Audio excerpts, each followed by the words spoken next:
Recently, I saw a video by Brian McLaren, and I absolutely loved the video. In fact, it was so good, I shared it with the session. And it was talking about a section of the Sermon on the Mount that is really, honestly, it's one of my favorite sections of that sermon. And it's such a great illustration of how we are to be in the world. Anyway, in this video, McLaren talked about an experience he had when he was a youth. And he had gone kind of to a youth retreat where he says he was the hippie guitar player. And while he was there, he met this mentor that tried to teach him how to be as a Christian. And he said, you know, Brian, everybody that is out there in your world right now, all the youth in your realm, he goes, they are all trying desperately to be cool. But instead of being cool, I want you to be warm.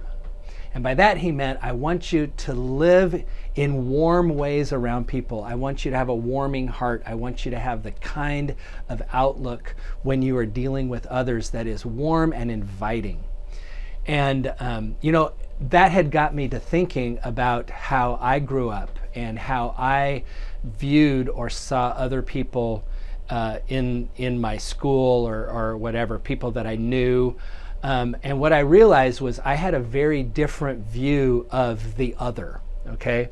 And by other, I mean someone who wasn't living the same kind of experience I was, like going to church every week and being involved in youth group and that kind of thing. To me, and I'm embarrassed to say this, but when I was in high school, the person that didn't go to church, the non-Christian, I really saw them as dangerous people for me to be around. I mean, again, I'm embarrassed to say that, but that's how it was kind of instilled upon me, that if I hung around people that weren't Christians, it was going to compromise me. And I was going to begin to do what they did. And I was really encouraged, I think, to only hang around Christians. I don't think anybody ever said that to me right out. I mean, they didn't, like my youth leaders didn't say only hang around with Christians. But there was this sense that if I did, I was going to be in danger. And I kind of even looked at others with a superiority. I saw myself better than them because I was believing in God and I was trying to follow God, and they were terrible, evil people. I look back on that now and I'm just embarrassed that I ever thought that way. And yet that's often how I saw the other.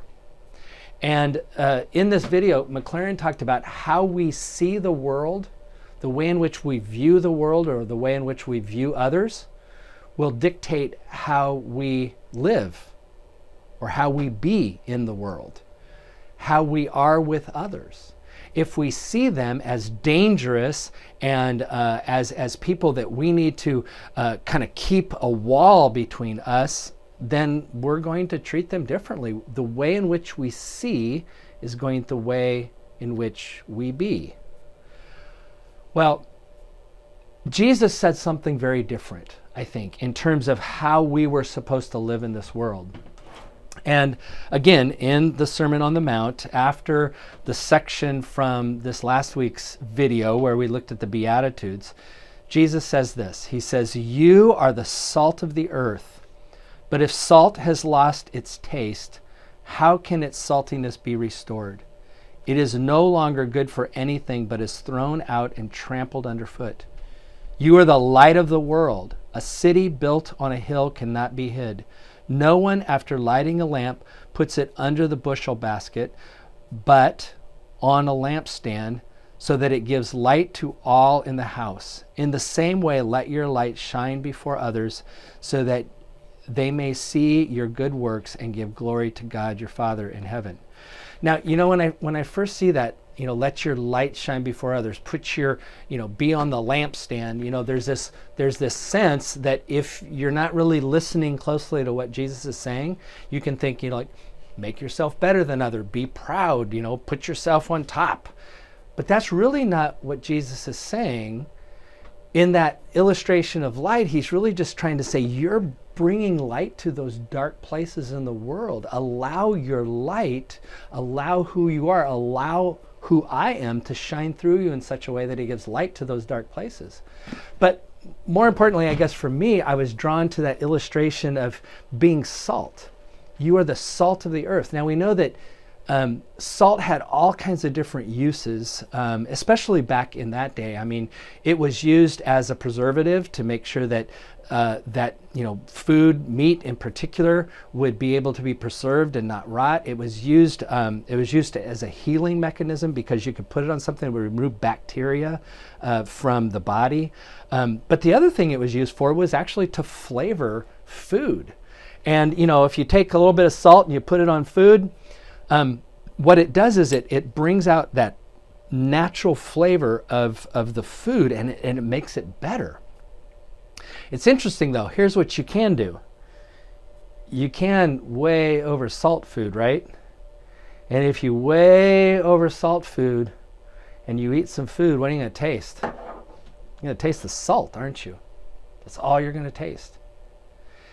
Being in the world and being salt to the world then can be a little tricky for us, because there's some times we think we have to just absolutely live our faith or wear our faith, kind of on our sleeves, so to speak. Bash people over the head with the gospel. And when we do that, we are over salting the earth.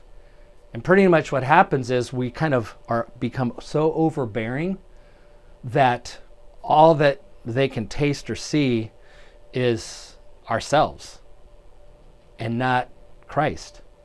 Now what's interesting, the way McLaren put it in his video, is what our job is as salt then is to somehow bring out the natural flavors that are in somebody else or in something else. Not to be overbearing, but to allow what's best in that person to come out. When salt is used correctly, that's what it does. When you put just the right amount of salt on a steak, it brings out the flavor of that steak in a way that is amazing. And it allows the steak to be the best steak it can be. What if that's how we saw our calling to be salt in the world? Not to bash people over the head with the gospel, but to, when we see the other, to allow what's best in them to come out. How can we do that in our lives? To not cover people over and make them not be who they are, but to find a way to bring out what's best in them, or to find a way to bring out what's best in the world. If we look out there in the world, yes, it's easy to see terrible, awful things that are going on in this world. This world can be a terribly damning place, can be a difficult place. But there are places of good, light, wonderful love. And if we can come in and find those places and begin to add flavor to it through the way in which we live and through the way in which we interact with people, the world's going to be changed. Which I think is why Jesus said, you are salt in the world. You are the salt of the earth.